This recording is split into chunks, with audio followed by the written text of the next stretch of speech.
Welcome to Pinots Along the Pacific. My name is Miriam Ahmed. I am today's moderator. I am a Napa-based food and wine entrepreneur, though I'm coming to you today from sunny San Diego, right near the Pacific Ocean, which has been lovely. My background is in food and beverage. I've actually been in the wine industry effectively my entire career. I got my start in distribution in New York City and in the Finger Lakes wine region, moved to Walla Walla, Washington to pursue an enology and viticulture degree, and then moved to Napa, California. I was going to say St. Helena, but that's not true. Napa, California, to work with the Culinary Institute of America on their public education programs. And in 2020, I launched my own business. So I work with wineries and wine organizations that are committed to diversity and sustainability to create educational programs, both for their consumer and the public, as well as for their teams. And I provide consumer education as well. So this is really special to me because I am getting to interview some of the folks who inspired my move out west, honestly. I've been out west for about 10 years now, and Lynn is one of the first people I ever met when I first came to Oregon. So it's really exciting to bring everybody together here. That's enough about me. As far as how today is going to go, we're talking about people, Pinot, and places. So even though we're tasting the Pinot Noir grape, we're really honing in on what it is that differentiates the places as well as the people or the winemaking technique and philosophy, as well as farming philosophy behind these wines. So we will taste, I promise. As I mentioned, if you got in a little bit late, please feel free to go ahead, pour your wines. We're going to taste from north to south, but we will be able to talk about the order of things when we get into it. Don't wait for us to start drinking. You can go ahead and get started. So thank you, Lynn, Ryan, Greg, for being here, for spending time with me this month to get ready. It's so nice to see all of you in one place, Zoom room, anyway. I think one of the things that would be great for us to start is just to talk about you all. I see there are quite a few fans already here in the room, maybe folks who have seen you speak in the past, but maybe not all together. So I wanted to start by just talking a little bit about each of you. Everyone always wants to know how you became a winemaker. And so Lynn, one of the things that you are known for or have talked about is that you had like an early passion for science. And that doesn't always mean that you become a winemaker. So can you just tell us a little bit about your winemaking journey and how you went from being passionate about science at a young age to becoming a winemaker pretty much right out of school? Exactly. I had a very fortunate experience when I was actually in high school and enjoying the sciences. And I was selected as one of the 50 interns from around the United States to have an internship at the Smithsonian, which was awesome, except for the fact that I lived in Maryland. And so I got to commute in every day, while many of the other interns got to stay and have a great time spending their time in Washington, D.C. But I was assigned to the botany department at the Smithsonian. And so they had encouraged me to look for schools that were botany based because I really had a passion for botany at the time. And one of the schools that was botany oriented was UC Davis. So I headed to UC Davis and quickly learned about after my freshman year that my dream was not to be looking at pistils and stamens for the rest of my life under a microscope. And I was very fortunate to have a co-ed dorm where a lot of the kids came from the Napa Valley. And so they encouraged me to stay and not go back and work as a clerk typist for the Federal Aviation Administration or one of the jobs that I was destined to for the summer. And instead, they got me a job at Domaine Chandon. And I had a blast. It kind of combined that science, a love of science, but it also combined that love of not doing the same thing repetitively, the change of seasons. So it really piqued my interest. And so I actually spent 3 years at Domaine Chandon while going to UC Davis, and then got hired by Gino Zapponi, who sent me over to Chateau St. Jean. So I spent some time in a still winery there. And I had such a blast, and it was just so much fun, learning so much about wine and enjoying everything there was, and was immediately hired upon graduation from Davis to go work for Stag's Leap Wine Cellars. So I spent 8 years in the Napa Valley working for Stag's Leap Wine Cellars, and that's where I got started. Wow. Did your experience at Chandon cross over with the female leadership that was there?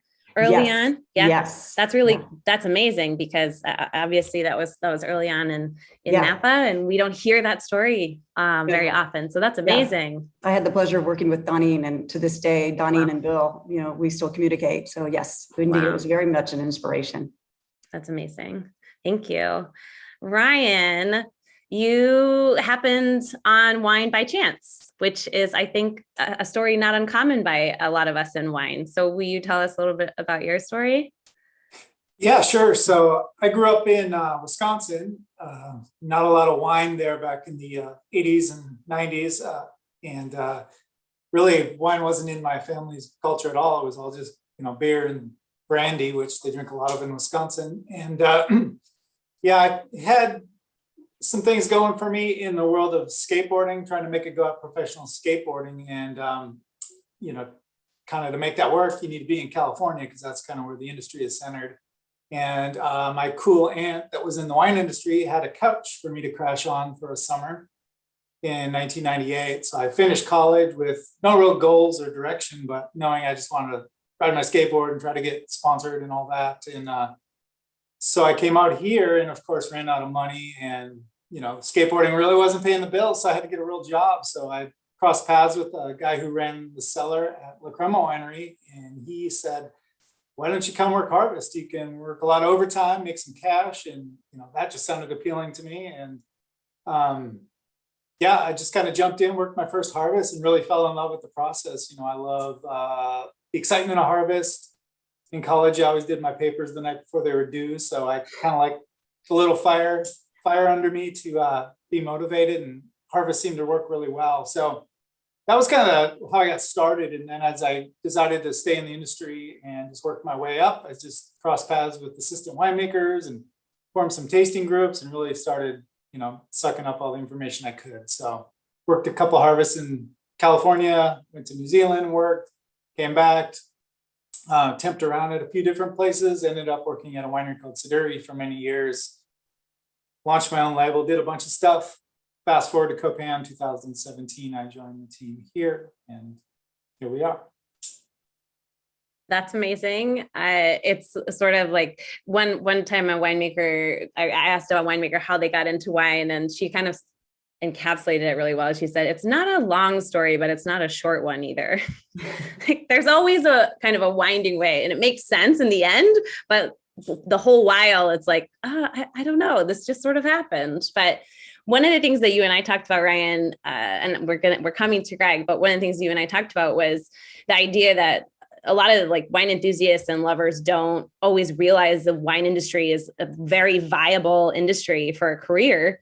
And I asked you specifically to tell me what the transferable skills were from being a pro skateboarder, becoming a pro skateboarder, to being a winemaker, because I think there are some, but I was hoping you'd answer that for everybody because it was really interesting. Yeah, I mean, winemaking itself scratches a lot of itches. There's different parts of different things we focus on throughout the year. Harvest, winemaking is, actually making the stuff. In the springtime, we go on the road to, promote the wines and sell the wines. Spending time in the vineyards. But ultimately, like, it kind of, how it's similar to skateboarding for me is it kind of scratches that creative itch. Skateboarding, you're trying to do tricks, put together, lines or whatever, and learn new tricks and kind of express yourself via the skateboard. And I guess winemaking, what's in the bottle is sort of that output of the vision that's in my head. Starting with grapes and shepherding them into the bottle, everything that happens in between, and that hopefully there's it sounds kind of hippy dippy, but there's a little bit of me in the glass, or my personality or my perspective. So that's how I think they're similar. Do you still skateboard? I do, yeah. Whenever I get some free time, that's kind of what I still go and do. I'm not jumping off big flights of stairs or going down the big railings anymore. It's, keeping it low to the ground, but, I can still get after it, I guess. Awesome. Cool. That's great. Okay, Greg, you have been in Santa Barbara County for over 30 years. Just how did that happen? How did you get into the industry? Walk us through it. Yeah, so kind of like Ryan, it wasn't necessarily a plan. I grew up in Los Angeles, wearing leather and eyeliner and listening to Depeche Mode and New Order, and I didn't know seasons existed. I was a latchkey kid. I didn't really know much, and then I went to, but I love teaching. So all my family is in kind of teaching or theater or whatever, and so and sharing of information and conveying information is really meaningful and nourishing to me. And so my first career path was French, and so I taught French at UC Santa Barbara after graduating from there, living in France for a while. And but I was pretty young. I was 21. I'm teaching French, and I loved teaching so much. But I was also in graduate school for French Lit, which didn't really sync up with me. I was living in a fraternity house, like on the beach in Santa Barbara, and I was 21 years old. And so like grad school research in medieval French Lit was not that riveting compared to the other distractions that were around me. And so I was on academic probation for school, but I was like the star teacher because I love teaching so much. And, to this day, like things like this I love more than anything. And so one day, for no reason, I looked at a newspaper. I didn't care about the news, but I was like watching someone play foosball, probably like drinking malt liquor. And I looked at a newspaper, and there was an ad for a tasting room job at Santa Barbara Winery, $5.50 an hour, no experience necessary, willingness to learn. And I thought, oh my gosh, that'd be the best job ever, right? They probably have free crackers, I can give tours, I can drink wine. And so I applied. I didn't get the job the first time because there was a question and I was like confident frat guy speaking French. So I've got this in the bag. But there was a question about Chardonnay. I didn't know Chardonnay was a grape, which turned out to be a setback in that job interview. And so, there was another woman who did know that, so she prevailed, she got the gig. But one minute in that winery, and I completely fell in love. Like the smell, the aroma, the crackers on the bar, the barrels, the whole thing was like, it was heaven. And I'm pretty driven, almost in a stalker way, in the eyes of many. And so I followed up with the manager, pursued letters, flowers, chocolate, God knows what I did. Someone else gave notice, thank goodness. That's why we're on the call today together. I took the opportunity. Second best was good enough for me to get my foot in the door. And one day behind the bar, I knew this would become my life. And that was May of '91. And very fortunate for me, that winery's vineyards are in an appellation that we would later map and define as Santa Rita Hills. So, whereas, in the case of Lynn and Ryan and many others, there's this beautiful kind of combination and quilt work of experience and exposure, working in different places and different, aesthetics and different grape varieties.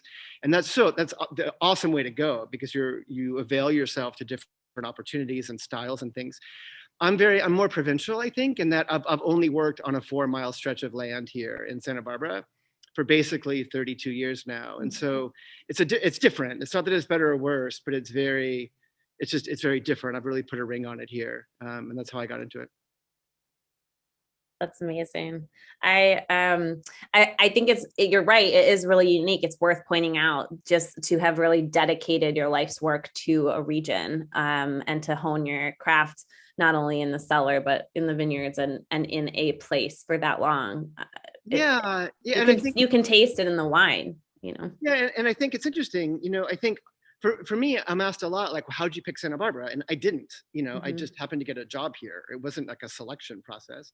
And I see all appellations the same as far as quality, everything, upstate New York, Central Otago, Oregon, Napa, Sonoma, they're all the same in my eyes, equally successful, viable. There's passionate, cool, driven people everywhere.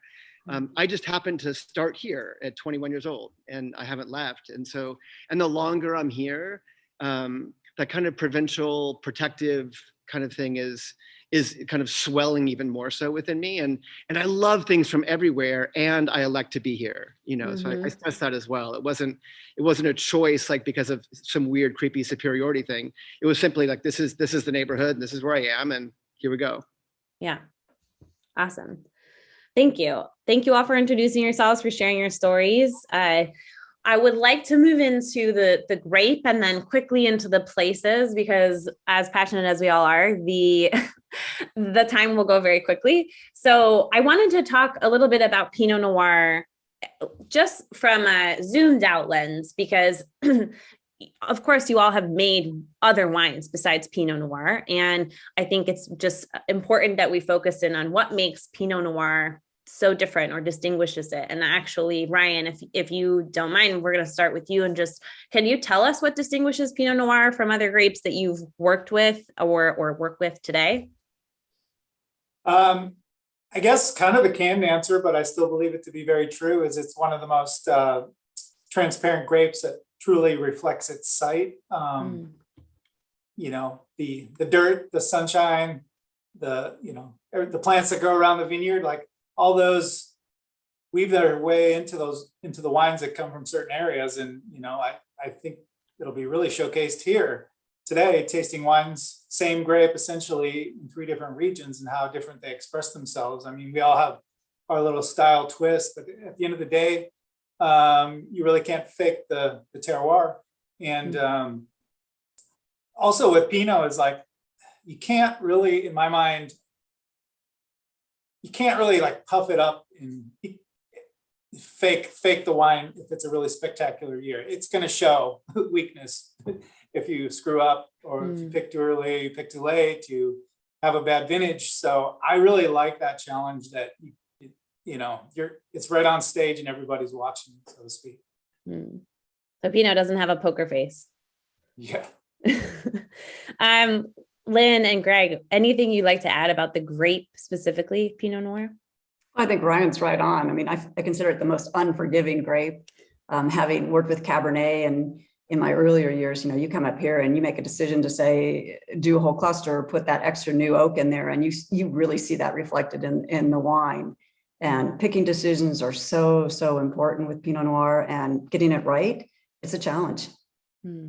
And can we just talk about that really quickly for everyone here? Because of course, 2019 in the bottle does not mean it's all we did in 2019, right? So those decisions you're talking about happen over, could be a significant amount of time, could be a 12-month period, but just, from the start, from harvest to getting to the bottle, those decisions you're talking about, you don't know, or you won't see necessarily until you are prepping to put it in the bottle or it's in the bottle. Yeah. And I think I would even take it further back, certainly.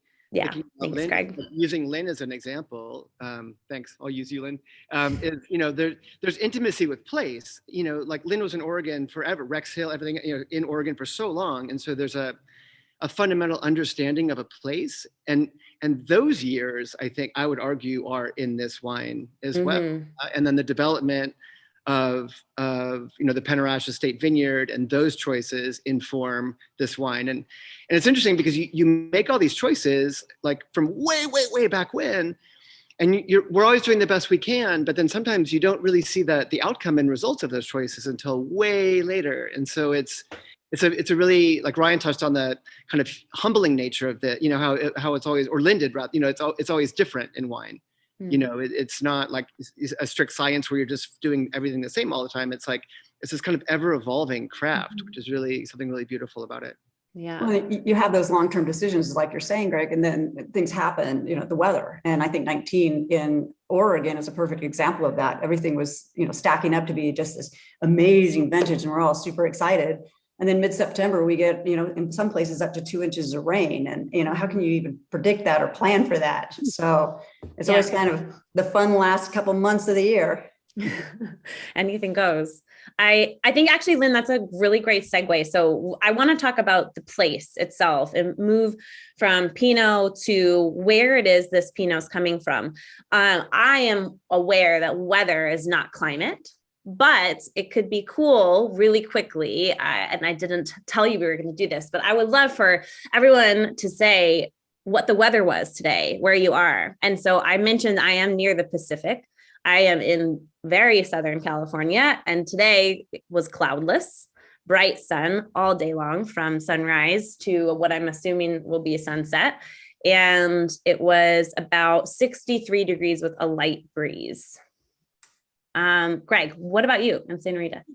Back to you in the newsroom, Miriam. Greg, this is Miriam, your local weather reporter. Yeah, I'm right up the street. So yeah, I'm just basically what you enjoyed today is our weather, basically 365 days a year. Awesome. Ryan, how was it up in Santa? Today we've had some really brisk cold mornings. It's been very dry coming off really dry January, so the air is really cold and piercing in the morning, but once the kind of clouds go away or the fog burns off, we kind of have a nice, pretty mild day. We probably hit low to mid 60s right now, but then I see the fog sort of coming in and cooling off. So we have that up and down every day. Okay. And Lynn?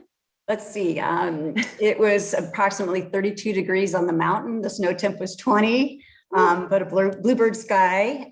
So we had a great day skiing before I came down here. That's great. Okay, so just a really helpful illustration. At the beginning of the session, we had the map up, but we're going to taste from north to south. But in talking about the AVAs, we'll go from south to north so that Lynn can then kick us off for the tasting. But obviously, identifying as Greg said, there is a map and a definition of these specific areas that you all have dedicated your winemaking practice to, and talking about the importance of those areas and the influence specifically of the Pacific on those AVAs, because we're talking about Pinot Noir, the same grape. We're also talking about the same year. And again, with that influence of the Pacific, although you all experience that influence differently. So I'd love for each of you to take us through the AVA, paint a picture for people who are here that helps us besides the map we have. And then we'll get into wine tasting and talking about the vintage and the philosophy behind the wines you made. Greg, will you start us off? Back to you. Of course. Yeah, so Santa Rita Hills. So, Santa Barbara, I think when a lot of people think of Santa Barbara, there's images of, it's a resort town, right? There's Oprah and British royalty and Gwyneth Paltrow. I mean, it's that kind of place. And when you're in Santa Barbara proper, it's kind of true. You face south on the Pacific, there are islands offshore, you hold hands, there's dolphins, balloons, it's cool. When you go up the coast, however, like around the corner, you round something called Point Conception. And if you look at the state, don't pull up the map, but if you look at the state, it's almost like a profile. It's almost like a nose sticking out.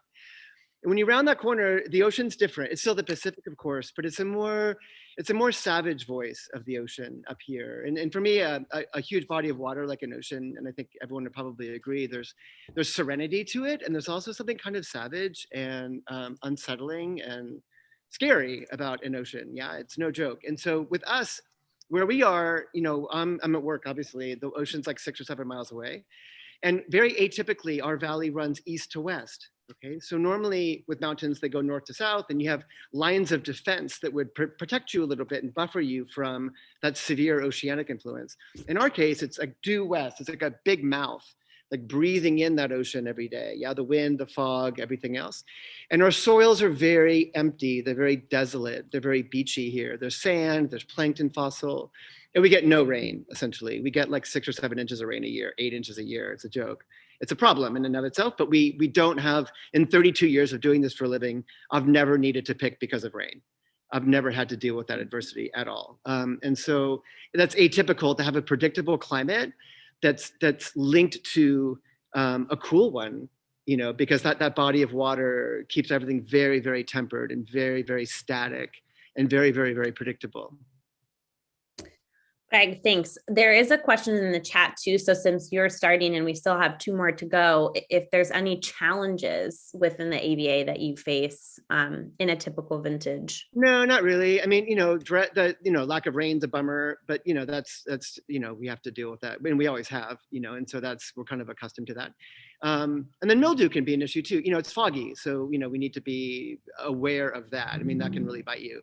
But obviously we're aware of that. We farm for that. We plant for that. It's not a surprise that it's foggy, so those are the 2, kind of not awesome amounts of rainfall, and the mildew pressure are probably the biggest. Other than that, it's pretty darn dreamy. I'm not going to lie. Awesome. Thanks. So we're going from the Santa Rita Hills in Santa Barbara County to the Sonoma Coast in the Sonoma County with Ryan. Talk to us about the AVA and paint a picture for us. Well, I guess I'll describe what I think of as like the true Sonoma Coast. The Sonoma Coast appellation is obnoxiously large and covers a lot of territory that might not count in my opinion, but what we choose to work with is kind of the band that kind of runs along the coast, from the coast about 5 miles inland from the north of the county where Mendocino border is, kind of going down south towards Petaluma. I think that true Sonoma coast, in my opinion, has the most coastal effect, and it plays nicely with the Pacific breezes and whatnot. Our estate vineyards are on some ridge tops just a few miles inland from the coast. So at their elevation, ranging from 800 to about 1,200 feet, they kind of got their head above the clouds, so they get really good sunshine during the day. So it's actually not this thick fog that sometimes gets portrayed as the Sonoma coast. It is foggy, but at the elevation, you get some pretty nice sunshine. But what's really beneficial for us is those cool breezes come in the afternoon and kind of shut the place down. It's sort of like a retractable dome on a stadium. You have the great sunshine, close the roof, the fog comes in and kind of, shuts the vine down for the day. So what I love about the Sonoma coast is we get the slow incremental ripening. So we got good sunshine, but it comes in spurts each day. So that's what I think is kind of the hallmark of the appellation. And it also brings that consistency. Our biggest challenges might be during flowering, trying to set a good crop. If we have inclement weather that time of the year in May, that can be a challenge for us. But largely it's pretty consistent. So, our challenges are natural disasters, I think, these days. Yeah. Thank you. Lynn, we're going from Sonoma coast to Yamhill Carlton within the Willamette Valley. So we're moving to Oregon. You are. Yes. So we're way up north. So we are, the Yamhill Carlton AVA is a sub AVA of the larger Willamette Valley.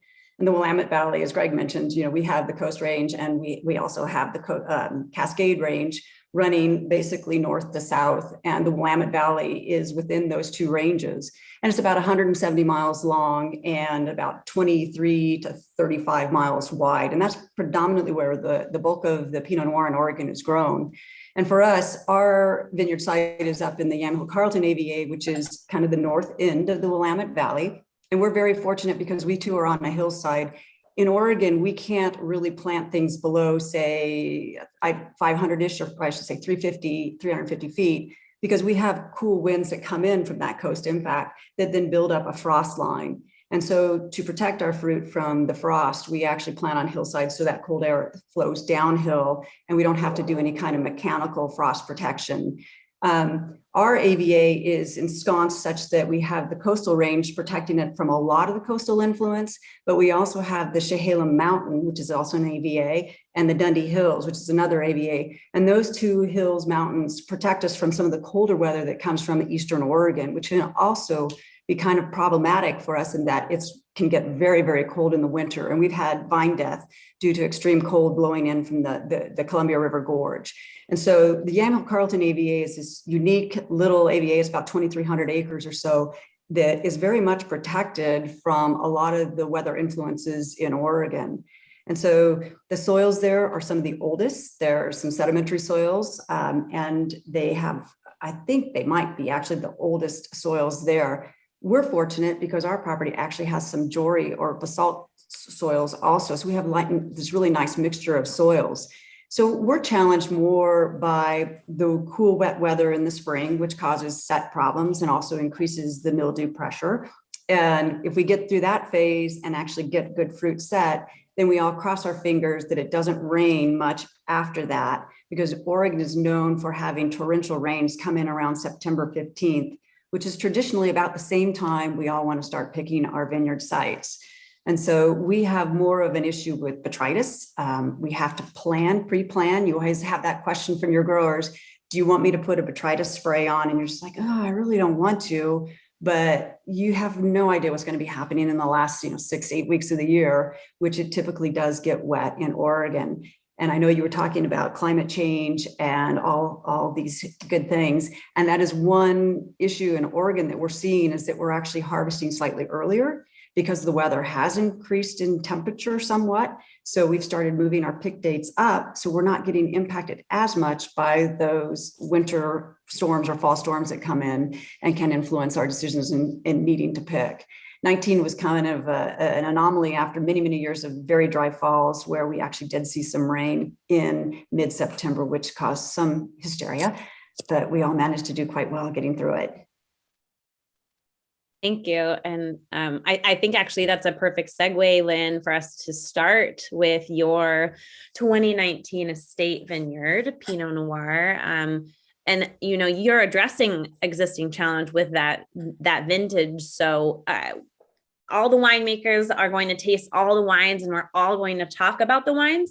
But would love for you to just tell us the winemaking decisions of that year and that vintage specifically, but also the winemaking and farming philosophy at Penner-Ash for everybody here. Sure. Well, we are non-irrigated. Obviously, we have plenty of water holding capacity in our soils. But because our soils are that sedimentary soils for the most part, we do find that our particular AVA does tend to stop its vegetative growth early and focus on fruit maturity. And the nice thing about that for us is that we can actually get good maturity, not only sugar-wise, but also phenolically, that we get better tannin structures in our wines. And you might see in some of the cooler AVAs that maybe have a longer growing period and don't have that nice little warming environment to grow your fruit in. So I think you see that classically reflected in this wine, where it's a darker fruited wine. The tannins are a little more structured. I think that's classic from the AVA. We talk about it's more of a blackberry, a little bit of a blueberry note in there, some vanillas. But what I love about it is the textural in the mid mouthfeel, that really creamy unctuousness that we get from our AVA. And I think that's because of the way our sedimentary soils drain so well and do start shutting down that growing period and allowing the fruit then to really phenolically ripen on the vine. Tell us about the importance of it being an estate vineyard. Yeah, talk about long-term decisions. When we purchased our property, we were right down below from Shea Vineyard, which is probably the most well-known vineyard in the state of Oregon. And so by knowing that Dick Shea's property was right in that general area, we were thinking that we had scored a really lovely piece of property. And when we went in to plant it, as I said earlier, we discovered there were some of the basalt soils there also. So that really kind of transitioned our ideas as to what clone or selections we would be putting into our vineyard site, and also what type of rootstocks we would be using out in that area. So we had to kind of change it midstream what we were thinking we were actually going to be doing and redo a lot of our plans. And we went in and planted that whole vineyard site. And, you're waiting 3 to 5 years to see what you've got, and you have no idea how you're going to achieve what's going to come out the resulting wine. And it's been really fun to be able to taste our wines next to Dick Shea's wines, because they're so radically different. His are much more red fruited, more of a spicy note, and ours are so much darker fruited and have more of a black tea note, versus his are more of a brown tea note. And so being an estate vineyard, there's a lot of nervous energy around that vineyard site as we were planting and then making the resulting wines. But I have to tell you, it's matured now. It's a 15 plus year vineyard, and it's really coming on strong. And I just love the texture we're seeing in this wine. Fantastic. Congratulations too. It's delicious. Comments about the wine in the chat from our other winemakers. I agree with you, Lynn, that dark fruit really shows through for me. And the tannin structure, pretty much exactly what you said was what I was thinking as I was tasting it. Ryan, were you going to say something? I just love the texture. I've made Oregon wines before, and sometimes I miss that grip that they have, so I'm a little bit jealous there. So Lynn, I know we kind of touched on this, but there are some people who are having the wine for the first time. We're talking a lot about bigger concepts. We're not 100% zooming in on them, but can you just tell us why the tannin structure comes across that way in this wine? Well, I think it's partially because, as I was saying earlier, we get that long maturation process. The evenings cool down, so we're not forced into picking because, say, sugars are increasing. And so we get that really good structure. You also have to keep in mind, stylistically, there is an impact of the winemaker on this wine. Mm-hmm. We're really big fans of, and have always been big fans of, long cold soaks and allowing the wine to naturally start their fermentation, not adding additional yeast as the wine's getting kicked off. So it spends a lot of time, what I call in the aqueous solution rather than an alcoholic solution. So we're not extracting, say, seed tannins, we're extracting tannin from the skin and really not getting the impact of having those seeds then in an alcohol solution. Mm-hmm. Okay, awesome. Okay, any other thoughts, Greg? Yeah, no, there's something, for me, going back to maybe like the thought in my head about like Ryan skateboarding and balance and whatnot. But one thing I really find so enchanting with this wine is, visually it's saturated and it's really sexy and it brings you in. And there is that presence and weight and just beauty, and it's luscious and amazing in the mouth. And at the same time, it's so fresh and focused and refined, and that equilibrium, I think, is nailed, like such a fine line of perfection with this wine. It's really beautiful, because sometimes wines are like leaner and clean and fine, but they're not yummy, they're not delicious. And sometimes wines are like really come hither and they're big and curved, but there's no finesse to them. And this one really harmonizes those two elements, and it's amazing. I love it. Thank you. We talk about the high yum factor. Thank you, Lynn. Love to hear in the chat what everyone thinks of the wines as we go. But we're going to go ahead and move to the Coupon Sea Lift Sonoma Coast Pinot Noir 2019. Ryan, tell us about the farming and winemaking philosophy and how the vintage was for you in the Sonoma Coast. 2019 was kind of like, I'm making some claims that it might be one of my favorite vintages of all time. I really loved 2009 for many, many years. And then 2019, like everything sort of crossed the finish line at the same time. The chemistry I'm looking for, the flavor I'm looking for, the ripeness I'm looking for. We had a beautiful growing season. It was very even keeled, great sunshine. So I really loved 2019. My second year working with the vineyard. So took what I learned in 18 and kind of applied that. This wine is a mix of quite a few different clones. The estate vineyard, we're beginning a kind of a journey of regenerative farming out at the Sea Lift Vineyard. Our blocks are entering their third year of an organic spray program. So really like focusing on soil health and just kind of like, increasing the longevity of the vines, vine health, soil health, all those things.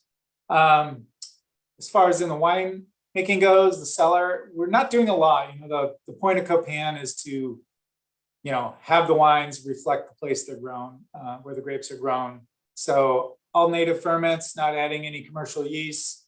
We got a pretty hardy malolactic bacteria in the winery, so we don't put anything through our mal. It goes through on its own. And pretty simple fermentation process, 3 to 4 day cold soak, figure out the chemistry, and then we heat the tanks up. They ferment on their own. One thing with our fermentation is we actually do pump overs on our tanks. We don't do any punch downs. We have tanks that have screens in the bottom. So we just kind of do a gentle circulation with the sprinkler on top, just to kind of keep the fermentation uniform. And I've kind of found this, I kind of walked into this sort of recipe, so to speak, and I feel like our aromatics are really lively and really energetic. Probably has something to do with we're not really breaking berries up. Often when I'm shoveling out the tanks after fermentation, we still have a lot of whole berry. I think sometimes we get sort of this faux carbonic fermentation sort of vibe with our tanks sometimes. So goes into a barrel. I think we select the barrels. There's no exact rule as far as how much new oak goes in, but in general, our single vineyard Pinots tend to be about 20 to 30% new. We always experiment with a little bit of stems. So there's probably, like 15 to 20% stems here, but this is all blended from multiple blocks on the vineyard, aged for about 1.5 years before bottling. Thank you.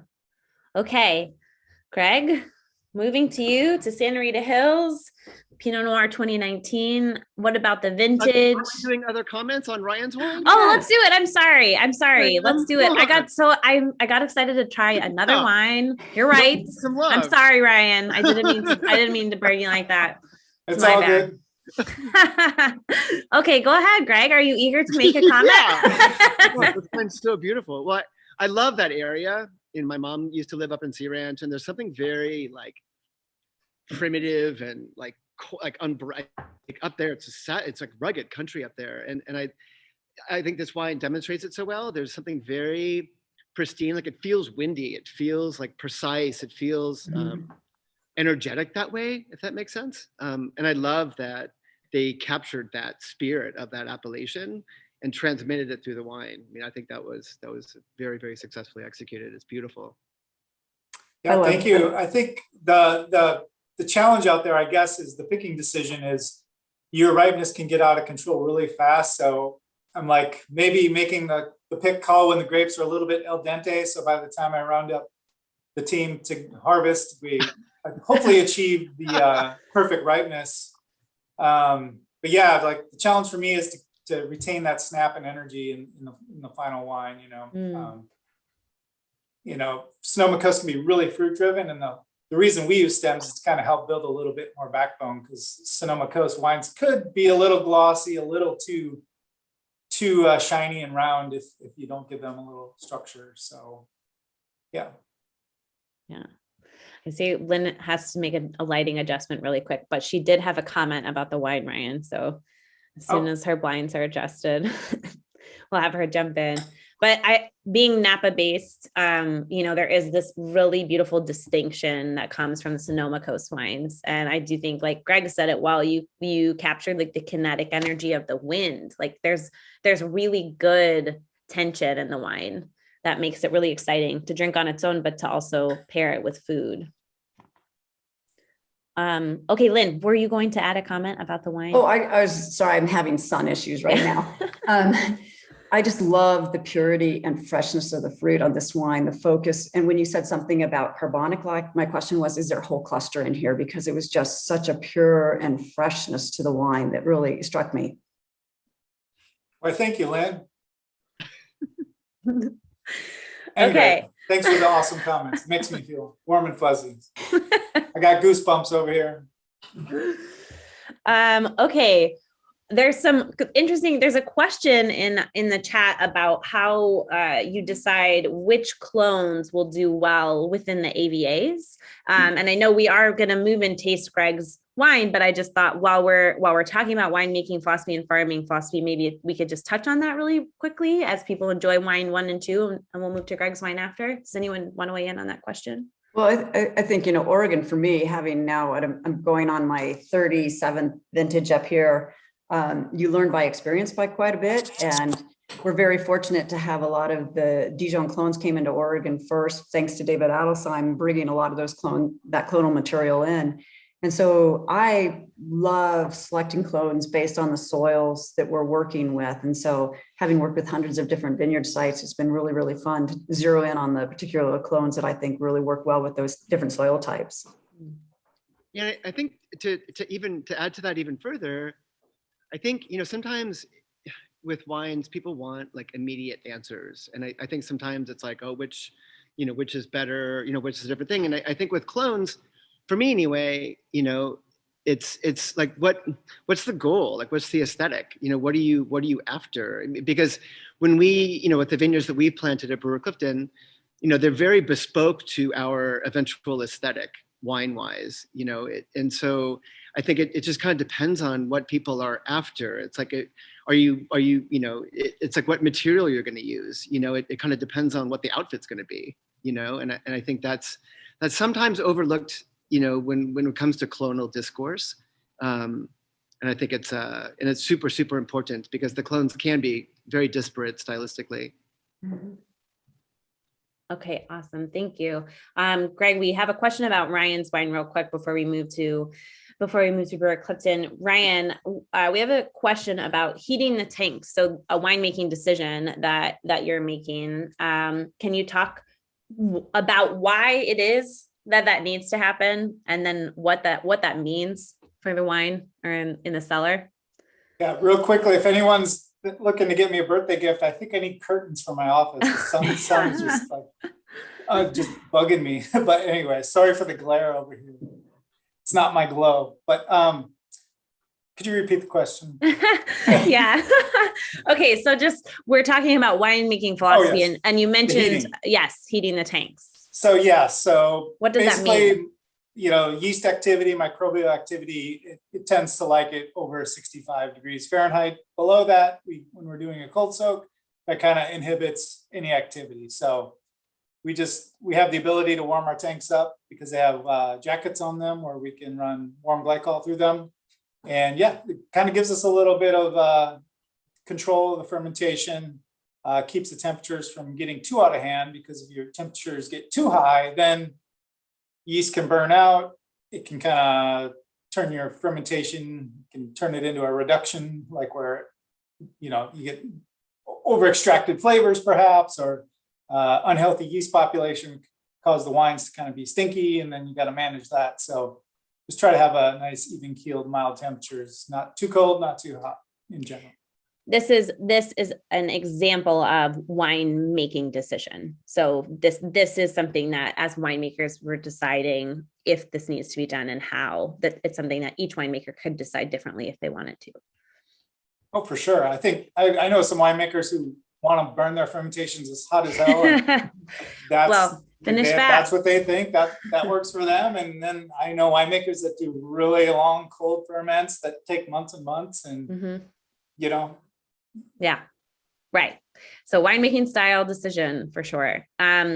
Okay, there are a few other questions in Q&A I want to get to, but let's move to the Brewer Clifton Santa Rita Hills 2019 Pinot Noir. Greg, talk to us.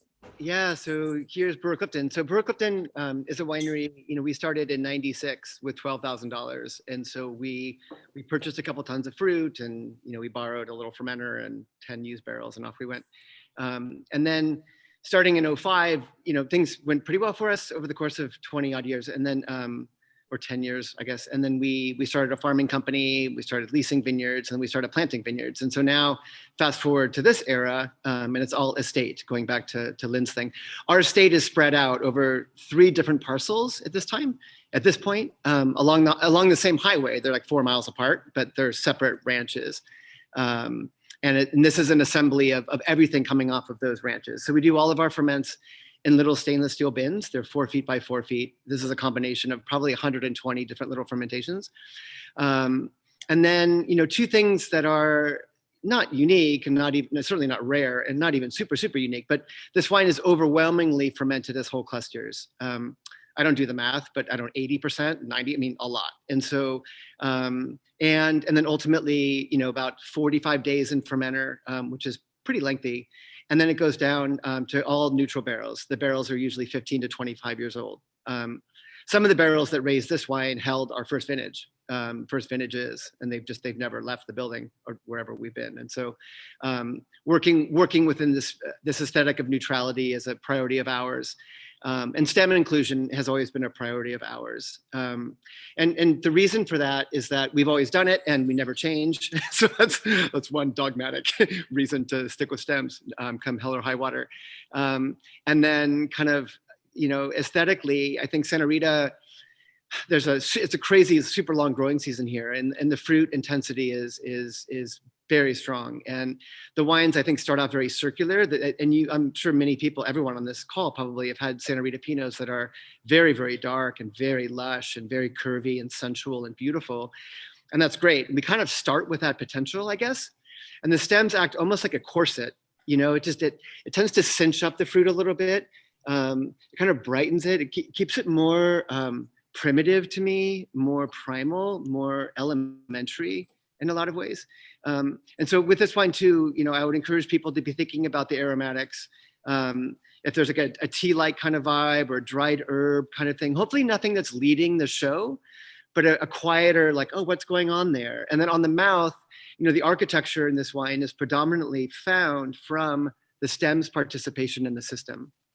So in that regard, I equate it sometimes to the role of soy on sashimi, right? So, we could all sit around eating raw fish and that's fine.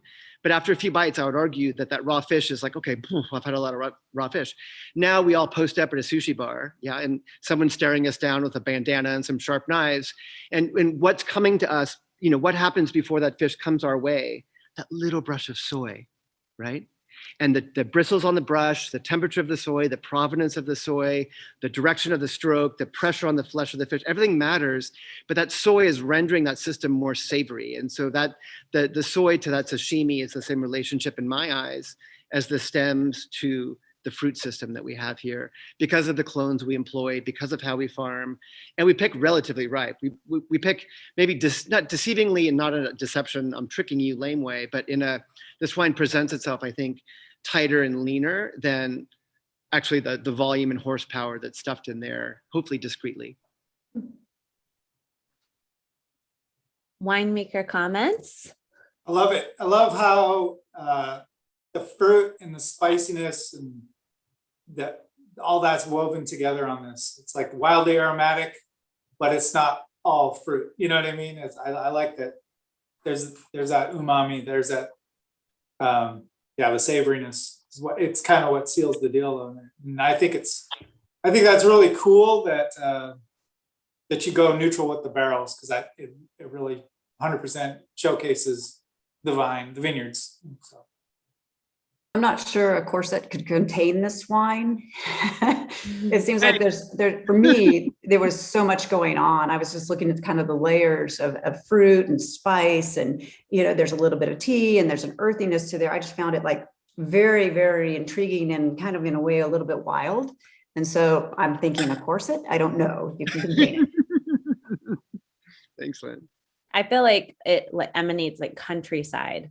There's this like really beautiful wildness to it. Yeah, really. Thank you. I mean, I think Santa Rita, for me, and the employment of stems this way, like when I smell it, sometimes I think my folks divorced when I was pretty young. So I was raised in LA, but dad was on the East Coast at Yale teaching.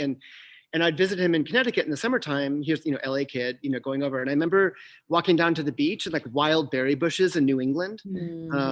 Yeah. And especially with, the people on the screen, with New England backgrounds. And I don't even know what the berry was, but like summertime humid, the greenness of those bushes and the thorns and the intensity of the berries as you're walking down the path as an 8-year-old or whatever.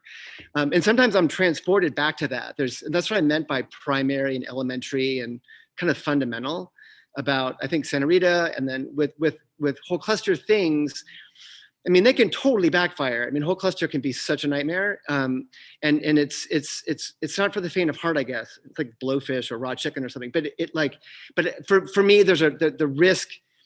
The risk is there, but I think the potential to keep things that kind of brambly, briary, savage is really enchanting to me. Awesome. Well, they're all beautiful, amazing expressions of Pinot Noir, and they really showcase how different Pinot Noir can be from these places. And of course, also the craft, the winemaking behind these wines really shows up, which means we can cover 2 questions we've received from folks that are listening with us. Let's just quickly talk about aging for 2019. A lot of these folks are receiving the wine, maybe not opening all of them tonight. So what are your thoughts for each of you on aging this vintage? Should I call on you? Ryan, why don't you start? Yeah. I think in really great vintages, 5 to 7 years is great for California Pinot. I tend to like them in like the 3 to 4 year range. I still like the wines to have freshness. So, it's a good vintage to lay down, but it's also super delicious up front. So I think the best window for Copan is whatever, 4-ish years, we'll say. Within 4 years. Yeah. Okay. Just clarifying for everyone listening. Okay. Lynn, what about you? I'm very much in Ryan's camp in that I think, most Pinots are a 5 to 7 year in Oregon, though I think because of our acidity, we have a little bit more of an acid in our wines and a little bit lower pHs than what you typically see in different climates. I've opened up wines that are 7-10. We just had a 1999 Pinot from Penarash, and it was still gorgeous. That was from very, very early on. Very early on. Yeah. Wow. Okay. So we are also all, just for clarifying, because I'm seeing some questions pop up in the chat, talking about from the vintage itself. So 4 or 5 years, or 5 to 7 in Lynn's case, from the vintage, not from when the wine is released to the public. Correct. Greg, what about you for aging? Yeah, I mean, our wines hold up for a super, super duper long time. I mean, they never really see the light of day. They're kind of they're cloistered really as far as their whole upbringing here. And I think, but wine aging is like, for me, it's like a flower or a story or a book or something, it's like every chapter should be cool. And it's kind of the development of things is the neat part. And so for anyone who's, at home now having these kits or whatever, like don't never worry about like having wines open for a long time. I mean, open other bottles and like party those bottles all week long, and you kind of get a snapshot of the evolution. And so I guess, for me, yeah, 5, 7, 8, 9, 10 years, 12, that kind of range is cool. And because I also still I want anticipation as well. At that point for me, it's like the middle of a book where there's development and you kind of get it, you get kind of in with the characters and you're invested in them, but you don't know what's going to happen, and I think there's pleasure in that wonder, and there's pleasure in that, like, oh my God, this is so cool now, and I wonder what it will be like later. That I think there's a lot of pleasure derivative there, and so that's how I see it. Yeah.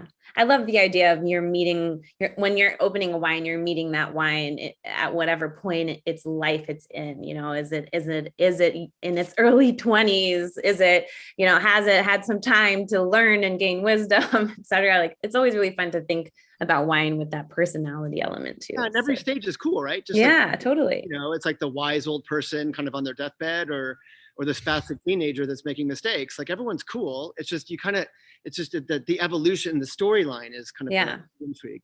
Definitely. We do have a question for Team Jackson family, which is, can people still order the 3-pack? So would love for someone from JFW to answer that in the chat.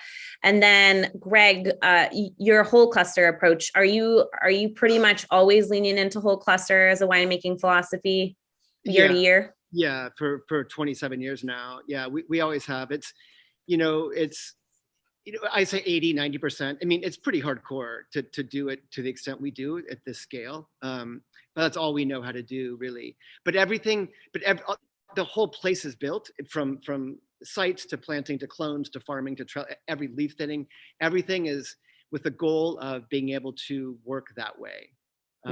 Because we need the fruit to be kind of a little obvious, to be honest, because the stems are kind of like going to rein it all back. It's like a teeter-totter. Yeah. So the stems are like to a couple skinny kids. We need like a more heavy set kid to kind of bring it all back together.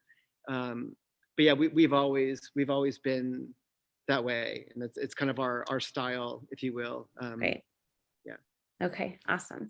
Well, one thing that we all talked about as a potential to have to address, and Lynn has already, addressed, and we have more than several questions on this, is the impacts of climate change. Ryan alluded to natural disaster earlier as well. And effectively, many of the questions that have come in are just discussing the impact of natural disasters, specifically fire, as well as the things that are going on to mitigate, where are we as far as, let's just say, along the Pacific when it comes to mitigating the impacts of these farming realities. Who would like to go first? Go ahead, Lynn. You go first. It's such a challenge. I mean, none of us mitigating. I think all of us are working hard to make sure we're doing everything we can that, is sustainable within the vineyard and the winery. I mean, we're certified sustainable both in the vineyard and the winery. So we take extra steps to make sure that we're not using styrofoam. We're using a lot of recycled material. If you've ever visited our facility, we actually built our winery from fly ash in the concrete. So that was using recycled materials to put on our floors. But as far as climate change goes, I mean, if you look at some of the numbers from Oregon, you'll see that people complain about it's cool and wet. Well, we have not had a really truly cool and wet vintage like we did in the original first 30 years or 50 years in Oregon's history. It's been quite warm. And I think we've seen like 1.9 degrees warmer. And so our total degree days are increasing. And so we always talk about ourselves being on this edge of this region for growing Pinot Noir. Well, now we're on the edge of the other side for growing Pinot Noir. And so people are actually starting to plant vineyard sites higher. We're doing things like allowing the vines to have a little bit more fruit on the vine, putting cover crops in to slow things down a little bit, hoping that they maybe take away some of that energy that the vine has now that it's getting warmer and warmer in our vineyard sites. But yeah, it's a challenge. Yeah, I would echo the same in the vineyards, just more canopy management, more shading, more fruit on the vine to slow things down. All those things definitely anything we can do to throttle back ripening. Yeah, and for us, obviously being very, very, kind of gentle, with the land and with our approach and being mindful of all the choices that we're making. I think as an industry, all of us can really kind of, say that. And I think, one time my dad taught environmental management at Yale forever. And one time I asked him about, like, selfishly for me, like, what's my future like for my career span? It was like a total, like, insider trading, like, hey dad, hook me up kind of thing.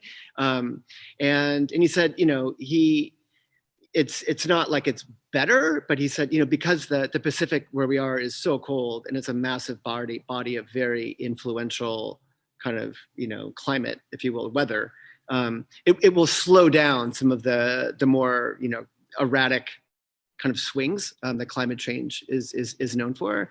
And so, have there been differences in the past, 30 years for me here? Like, maybe, but I'm kind of picking in this comparable range that I always have, to be honest. And again, I'm not putting my head in the sand saying it doesn't exist, but things are temperate here. I haven't, it hasn't been quite, we've escaped some of the things that other neighbors have certainly endured and navigated. Thank you. I know this is a question both on the trade and consumer side that comes up time and time again now, and something that we do have to incorporate into discussion because this is real, as we've all acknowledged. I did also, because of the level of interest in the Q&A that we received on this, I just wanted to point out that Jackson Family did offer a series in the fall of 2021 called Rooted for Good that addressed a fair amount of the questions similar to the effects of climate change. So I'm just dropping that link into the chat right now for everyone. That is a 5-part series that could be really useful. Jackson Family did not tell me to plug that. That is of my own volition. It was very educational and great for both wine lovers and wine pros alike to tap into. Okay, we're going to move on to a little bit more like beyond the wine. We have some time left. I'm watching. Don't forget, everybody, if you have questions for the panelists, just drop them into the Q&A. I'm trying to keep up with the chat. It is so awesome to see how much participation is happening, but I might be missing some. And as a moderator, I don't want to do that. So if you use the Q&A function, I will try to get to every single one. But I wanted to just, Greg, I'm actually going to bring it back to you to kind of kick off this idea of beyond the wine. We've talked about Pinot Noir, we've talked about the people, yourselves, and we've also talked about the place, but there's so much more to it. Yeah, we all know wine touches, that wine affects. And I think it would be worthwhile kind of talking through a couple of things. Something that came up in our conversation, Greg, prior was this idea that you said the reasoning behind the choices that you make at Brewer Clifton is more important than the what you make, which is the wine itself. And I think that it's one thing to say that and another to put that kind of statement into action. And I'd love for you to just kind of illuminate that for us. What does that mean beyond the wine itself? Yeah, no, thank you. I'm glad that element resonated in our conversation. That for me, it's different for everybody, but intent is a big deal and purpose is a big deal for us. And I think for everybody, right? And so in our case, it's, doing the things that we do and operating in a certain way within this tiny system and this tiny team that we have here. There's 3 of us in production total. And like just being confident, but also calm and composed and kind of avoiding adversity and, and just kind of raising these wines with that kind of loyal spirit. I mean, it's much like a significant other, where you trust the other person, you can surrender to that person, you can give yourself to that person, secrets, raw, naked, like that person has your back. And so I think in our system, it's imperative within the system that we all are of that. Everyone feels supported, everyone feels appreciated. And so that the hands that are raising these wines are calming and restful, very intense and disciplined and pretty high strung. and restful at the same time, because think about it. I mean, think about chefs, think about artists, anything else. It's not the paintbrush they use, the oven they have, the knives they buy. It's like the why behind they do what they do. That's the cool part, I think. Yeah, it's also part of legacy. You think about a wine. We were just talking about meeting a wine on its timeline as to who it is. But even when we started, we talked about the decisions you're making from long before the wine ever gets into the bottle, and those decisions that you make along the way are beyond the wine in a sense, and that it is how you will leave the place that you have been for more than 30 years and Lynn has been for more than 20. So sorry, Ryan, no shade, but just I think it's just really important that we're all thinking, of course, as things go on, what is that legacy? And it did resonate with me, because sustainability means you're leaving it better than, or you're making it possible for another generation to come in and hopefully carry it on, right? So it's really, really interesting. The winemaker decisions extend beyond the cellar, right? I think it's really important that we acknowledge that. Thank you, Greg. Lynn, I'm a woman of intuition, if you will. I like the idea of like following your gut. And when we talked, you mentioned that, you bought the property in 1998, which was before Yamhill Carlton was an AVA. Mm-hmm. So you just like had this, like, you knew. How did you just know? Why was that the place? Well, I think the orientation in the soils. I mean, we actually had a soil scientist come out and take a look for us, and we knew the orientation was correct. I mean, it's very important that you have the right orientation in Oregon, particularly, and the elevation was all really, really good. And I think I mentioned earlier, that there was Dick Shea had been up there for a couple of years. I've been making wine from Shea Vineyards, really loved the wine that we were making from Shea Vineyards. And so that all kind of played into our decision. If we'd known the road floods every year for about 2 weeks, I might have changed my mind slightly, but it was really, really good place. I mean, so much came into the play, and the aspect of, if you've been up to the facility, we've got this beautiful view of Mount Hood. You're looking out at our vineyards and you're seeing Mount Hood in the distance. You just feel this sense of place. And for me, that's what winemaking is all about, is experiencing that sense of place and translating that into the wine that you're making. And I just felt really, really good about the property when we got there. That's amazing. I had another question, but we'll come back because I want to get to everybody here. Ryan, people were really interested when you were talking about like these decisions that you're making, that you're doing in the cellar. But when I talked a lot about like why being a winemaker works for you, you kind of touched on it in the beginning, but what is the cycle? We talk about the cycle of the vine, we talk about the cycle of winemaking, but what's the cycle of a winemaker? What does like a year in the life of a winemaker look like? Yeah, it's I think I told you it works perfect for my personality because of my attention span. So like every month or every couple of months is a new chapter. We're gonna have bud break soon, so the growing season's gonna truly kick off, and the time spent in the vineyard will escalate, and that's really how we kind of steer everything in for a soft landing for harvest, preparing for harvest.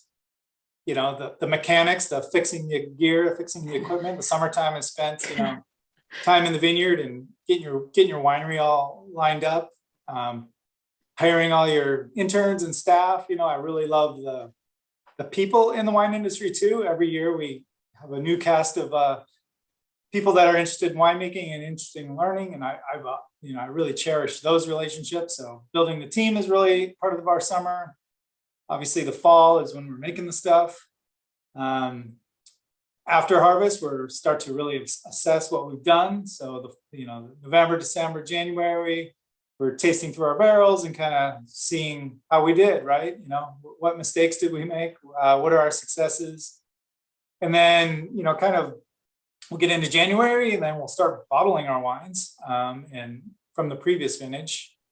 And then we kind of start our blending trials again of figuring out what's going to go into the next vintage's bottling. So the springtime is a lot of blending. And it's also time spent on the road. So, I mean, the last couple of years of the pandemic, travel hasn't been really much of a thing, but that's starting to come back into play. So we go out on the road, we meet people that are, fans of our wines. We do winemaker dinners. We go visit our distributors and help support them, and spreading the love with Copan, educating our sales force. So that's kind of like what that is. And then late spring seems like wine festivals and that sort of thing. So a lot of travel and getting out and meeting the people that taste the wines. So that's kind of that in a nutshell. Ryan, when is vacation? Oh, we find time. Christmas and New Year's is always, a very calm time in the cellar. I just wanted to make sure you had a chance to get back to that beer and brandy, once in a while. And half pipe. Yeah. No, always try to maintain good work-life balance. That's a good philosophy too. So we have a few more questions. I have some wrap-up questions that we're going to get to. So if you're feeling like you put a Q&A in there that I'm blatantly ignoring, it's because you already read my mind and we're on our way. So just stand by. But a question actually that was asked that is on the docket is, how has your winemaking style changed since the very beginning of your winemaking journey? And Lynn, let's start with you because I asked you that when I talked to you before. So why don't you just let everyone else know? Well, it's changed a lot. When I first started in Oregon back, it was 1988 was my first vintage in the state of Oregon. I was young, inexperienced, coming up from Napa Valley, having made Cab and never having made Pinot Noir. So I had to learn pretty quickly about how you manage Pinot Noir. And I think that I was very cautious, very traditional in my winemaking, just because I didn't understand what I was getting myself into. And now I feel freer to experiment and allow the vineyard and the wine to really dictate the way it needs to be made. And I think earlier we were having some conversations about winemaking, and I wanted to say that for me, the best time of the year is that intuitive experience when you're out walking in a vineyard. And even though you've planned for everything, you've cleaned everything, you said, we're going into this 3-ton tank, we're going to be doing this with that tank. You're out there walking the vineyard the morning before a pick, and I will change my mind 100%. And we'll go in a completely different direction. And I just think that's the most exciting thing about harvest, is being able to make those decisions on the fly as you're just relating your creative energy is coming through. And so I think my winemaking has changed more so that I allow the wines to make themselves. I don't force them to be what they don't want to be. I don't try to, drive a fermentation. We just let it ferment. I will sit there and smell the tank every morning and start to panic a little bit because it's not fermenting, but we will still sit on our hands and let it ferment. So I've become a little more calm, as Greg was saying earlier, and more intuitive. Awesome. Ryan, how has your winemaking style changed? Especially, there was a question really early in the chat that we didn't hit, which was how your style at Copan is different from other wineries too. So maybe you could answer both of those at once. Yeah, and even so with the Copan style, if you will, even that sort of changed. And I think as I get years under my belt, similar to Lynn, you sort of let go, worry less about technique and worry more about terroir. Since day one in the wine industry, every winemaker that presents will say, it's all about the vineyard. It's all about the vineyard. And I think it took me, years of pounding my head, against the wall to realize that it is about the vineyard. Doing the basics right in the cellar is just, it's careful babysitting, it's shepherding. And, I think the main thing is building consistency and working with the same vineyards over the course of many, many years, not just jumping all over the place. Once you get a feel for a vineyard and what it's all about, you don't really have to freak out about, oh, am I making the perfect wine? You truly want to embrace the site and embrace the vintage. And, I'm all about clean, healthy ferments and not getting in the way too much. So yeah, I think just trust, letting go and trusting the process. Yeah. But yeah, Copan, we tend to pick, on the earlier side. We believe we can make powerful layered wines. picking at 22 and a half bricks, and that's our lane.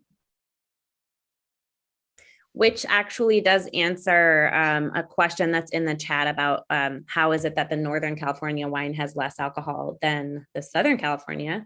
There's two things. Ryan just mentioned an early pick date, which means less sugar in the wine, which means less alcohol. But in addition to that, Greg earlier, when we were talking about climate, mentioned they get 6 inches of rain a year and a lot of sun, which also impacts ripening. That's my answer, Greg or Ryan, if you wanted to jump in and answer that. I'm naughtier. I'm naughtier than Ryan is. I pick riper, which goes back to the leather and the eyeliner. And no, it's just a different aesthetic. It's just kind of a different style. And because of our priority of stem inclusion, we need the base to kind of counter it with the stems, as I talked about before. And I think, if we were picking in that same comparable range in this neighborhood, there's some neighbors that do, and the results are cool, but it's more kind of snappy pomegranate, pine needle, green, herby. And we're looking for something that's not that necessarily as far as our end goal here. And then while I just jumped in, as far as, evolution here over 27 years, refinement, and we're always thinking about how to remove ourselves more and more from the equation. And that's kind of following up really what Lynn and Ryan touched on. And I think in the past 5 years in particular, having kind of aligned with Jackson family, for me, there's a calm composition to how we're operating here that I didn't always enjoy. The wine business is really hard. And if it's your own winery, we've had crazy highs here. We've had perilously frightening, nail-biting lows that lasted years and years and years. And when you're in that state, it's more survival, fight or flight. And when you're kind of within this support system that we have, and this very kind of loving, appreciative, motivational support system within this company, it's allowed us to drop our shoulders and to operate with that comfort. And at the same time to feel liberated to take more risk, which has always been instilled in me as well since we decided to kind of join forces, so to speak. And so, I love our aesthetics a little bit different. It's not for everybody, but I've got it's kind of like the octopus tattoo on my arm that you can't see now, but I'll show you if you want. I'm a different arm, and instead of kind of being absorbed into a bigger system, there's encouragement from everyone up and down through the business, the enterprise, to push further and explore and really kind of stick our neck out. And having that directive is very exciting and motivational and calming. And I think the wines show that as well. Yeah, absolutely. Okay, we only have a few minutes left. We started late technically, so I just want to point that out, that I get to borrow 2 extra minutes, and anyone who wants to stay on can, because I'm trying to get to these really good questions. But for those who absolutely cannot stay past 5:30 p.m. Pacific, I just wanted to address very quickly something that has come up, which is, why does the nose of a wine, or how does the nose of a wine impact the palate? I'd like to bring that question into also what you would pair, each of you, with the wine that we tried tonight, your 2019. And I will just start quickly by saying your nose, or what you smell in the wine, really does come through on the palate through what is called your olfactory system. So your nose is what tells you what you will taste, and what you taste is really more about acidity and sugar and texture, like the tannin or the grip that you feel. But your nose is what tells you what you're tasting. Hopefully that makes sense. But I'd like to just use that as an application to talk about the pairing. I made Lynn go first last time, so I'm going with Greg this time. Greg, you really bring out the anchor in me. First of all, Miriam, you're so amazing as a moderator. People have said that, but we all do a lot of these, and you rule. So thank you. Oh, thank you. This is so fun. I love it. The wines are beautiful. I'm not complaining. You've got a tremendous gift to be doing what you're doing. Thank you. And to all of you for joining us for this this duration too. It's a true gift for all of us, and so thank you for being into this and planning and building your day around doing this with all of us. It's really it's awesome. For me, I'm going to go against the grain a little bit with food and wine pairing, and you probably you might just mute me. But for me, you know what I mean? It's Pinot Noir. It goes with everything. And so for me, like I could say some cliche thing like, oh, duck with a crispy skin and a rosemary sprig and whatever, you know, the French bistro. That's great. But like, that's not most people's lives. And so, and my wife and I are vegetarian. So we'll party these wines tonight with like tofu and scrambled eggs and rice, and it'll be awesome. Right. So if you dig the food and you love the wine, it's going to be great. That's kind of how I see food and wine pairing. 100% agree. We just enjoy. I mean, if it doesn't work, open a different bottle of wine. You know, just enjoy it. I think that's one of your questions you had said earlier, and we didn't really talk about it. Is so like, how do you make wine more accessible to people? Yeah. And I think that's one way you make wine more accessible to people. You don't dictate to them that you can only drink this wine at this time with this particular dish or spice or whatever. Let them explore and enjoy. And we are constantly drinking wine with foods that people would never agree to pair with. Thank you. Ryan, do you want to I'm gonna say hard agree on all points there. Food pairing's fun. It's like, but it's all about the time at the table and the people with you, and that's gonna make the wine taste better. So I don't get too wrapped up with food pairings. Like Greg said, if I say roasted duck or salmon, that's fine. But more and more in my travels and in my life, you're seeing more people eating plant-based diets, or they're drinking less wine, or it's not like the old school winemaker dinner I was doing 20 years ago at at a steakhouse. So I say just explore. Like Greg said, scrambled eggs, tofu, that sounds good too. There were years of peanut butter and jelly. It worked. I was thinking peanut butter and jelly actually for would be delicious, to be honest with you. I mean, we'll give the people, I want to give the people what they want. And what I want to say is that, Greg said he's vegetarian. A lot of people are doing plant-based, but all across the board, I think these wines all would pair really nicely with mushroom. And that is a pretty, it's not very unique to say mushroom, but I do think that that like idea of rice and even a kind of like a stir fry approach would be really cool with all these wines. And Greg got me thinking about soy sauce. So I'm big on food and wine pairing. I like food as a vessel for wine and vice versa. So I just wanted to make sure we talked about food because it's about to be dinner time for, I think, across the board. Not just us on the Pacific, but hopefully in snowy Chicago, you're allowed to have dinner or have had dinner already. But all these wines would stand alone too. I know that there's a few people also that are big fans of Pinot and popcorn. So if you're going to if it's late and you're going to watch a movie, maybe pop some popcorn. Okay. I just want to make sure we didn't miss anything too big that we could address in the last 2 minutes that I'm on borrowed time for, before we say goodbye. But I think, one of the things, Lynn, you just brought it up, and I think it would be worth addressing. I talked about this with Ryan as well. Ryan, I'll quote you. In our interview, I was talking about these exact questions, like, what do I pair my wine with? Why is it that the nose is important? Why does heating the tanks matter? Why does barrel choices matter, et cetera? Like, being in a space where you can ask that question, it can feel really overwhelming. And Ryan put it really well. He said, sometimes walking into a bottle shop is like walking into a room full of strangers. It's like really intimidating.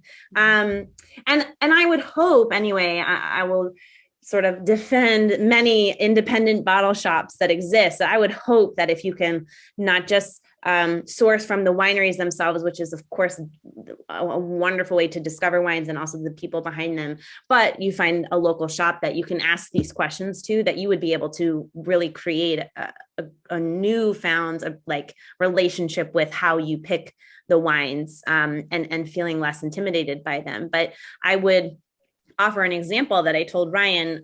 A friend of mine owns a bottle shop, and they train their staff to think about the most intimidating place to them that they walk into, that they don't like to be in. And remember that a lot of people walking into a bottle shop feel that way. And I think it's important to highlight that that's work going on in retail stores so that you do feel comfortable. I would imagine this is work happening in the restaurant industry as well. Wine is for everyone and should be for everyone and enjoyed by everyone. And we over time have created some barriers. And I think there are lots of people in the industry fighting against those. And these three very much included in that group of people. For me, it's walking into a makeup store. I never know what to do. I'm like, want to walk out. I'm super, super nervous. But the idea that wine can be welcoming and can welcome in conversation is, I think, what keeps a lot of us in our professions. And in any case, I just wanted to point that out because it is something that still comes up in the wine industry, and getting people in and letting them enjoy and have these really unique experiences, whether through Zoom or on property, is so important. If anyone has specific examples of creating a welcoming environment, there was a question also about sustainability and diversity as it pertains to the work that the wineries are doing too. If anyone has any parting welcoming words to the wine world. Well, I think, you nailed it. I think from that first day behind the bar at Santa Barbara Winery, I realized the fear, apprehension, permission that everyone brings to, so many people bring to this business. Ryan's, quote was spot on, and I think, it's scary. Think about the word should, how frequently the word should is employed, loaded into wine questions. When should I drink this? What should I drink it out of? What should? Who should I drink it with? When should I? It's crazy, that permission or that fear. And so I think our biggest goal in this business, and certainly, all of us here, is quelling that insecurity and kind of neutralizing that insecurity with others. Because it's really a disservice to everybody, Yeah. If you're bringing that anxiety to any situation, it's such a bummer. And not to make light of it and be like, oh yeah, party it out of a solo cup and pour it on your head. I'm not saying that, but it doesn't have to be some scary, weird thing. And I think that the industry over millennia maybe has done, over a long time anyway, has done that. And I think we're all striving to kind of make that part go away. So everyone just enjoys it more and drops their shoulders and has fun. Amen.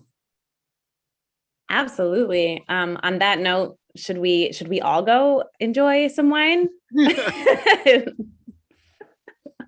I seeing in the chat, everyone is really excited. I'm so appreciative of everyone taking time, like Greg said, out of your busy schedule to come and learn about Pinots and the Pacific Ocean and the people behind those Pinots along the Pacific. Thank you to Jackson family, to the team that's been behind the scenes helping us with everything from the start. And then Lynn and Ryan and Greg, it's been such a pleasure to work with you. Thank you so much for working with me to create this program. It's been amazing. I can't wait to go drink more of your wine. Thank you. It's been a lot of Thanks fun. to everyone here. Thank you so much. Thank you, Mary. Thanks, everybody. Good night.